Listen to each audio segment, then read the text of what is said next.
Matinding perwisyo rin ang idinulot ng pananalasa ng Bagyong Luis sa iba pang bahagi ng Pangasinan. May mga negosyo na ngang napilitang magsara dahil sa pagbaha. Nasa state of calamity na rin ngayon ang buong bayan ng Calasiao. Makibalita tayo live kay Jet Arceliana ng GMA Dagupan. Jet. Mark, isinailalim na sa state of calamity ang bayan ng Calasiao sa tindi ng baha dulot ng Bagyong Luis. Inabot na rin ng baha yung ilang stall sa mismong Puto Calasiao maging yung kanilang downtown area at pamilihan. Apektado rin ng baha yung ilang pangunahing kalsada kaya hindi ito madaanan ng mga motorista. Nagkaroon din ng baha sa mga paaralan kaya suspendido pa rin yung klase sa ngayon at mula nga sa 24 na barangay, 11 ang apektado. Samantala, nakararanas pa rin ng pagbaha sa ilang bayan dito sa Pangasinan. Hindi halos nakatulog ang ilang residente sa bayan ng Santa Barbara dahil sa patuloy na pagtaas ng baha. Kahit wala na kasing pag-ulan at typhoon signal, patuloy pa rin ang pagragasa ng tubig papasok sa mga kabahayan. Ang pamilya ni Ginoong Danilo nilisan muna ang kanilang bahay. Siguro magtiis po kami kasi mahirap nang matulog na biglaan biglang tataas yung tubig, mahirap na.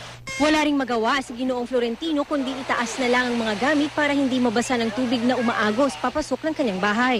Ayon sa mga residente, patuloy ang pagragasa ng baha dahil posibleng umapaw ang Sinukalan River o di kaya'y nasirang ilang dike na proteksyon sana laban sa pag-apaw ng ilog. Apektado ang mga motorista. Patuloy na binabantayan ng mga otoridad ang antas ng tubig sa Sinukalan River. Sa bayan ng Mangaldan, ilang kalsada sa Central Business District ang binaha kahapon. Napilitan tuloy na magsara ng kanilang tindahan ng ilang negosyante. Apektado rin ang mga opisina at paaralan sa lugar. May ilang barangay sa bayan kung saan gatuhod ang baha.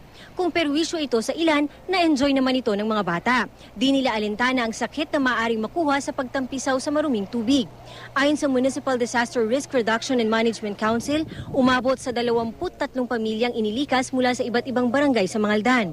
Sa ngayon, nandito pa po kami, hindi pa po kami nakakauwi, puyat po kami, hindi pa kami nakakatulog. So talagang ganyan po ang ginagawa namin pag-alerto. Alerto by tipat po ang pinadaan. Kahapon, nag-ikot ang mga tauhan ng lokal na pamahalaan sa mga binahang lugar. Kasabay nito ang pamimigay nila ng relief goods sa mga pamilyang apektado ng baha.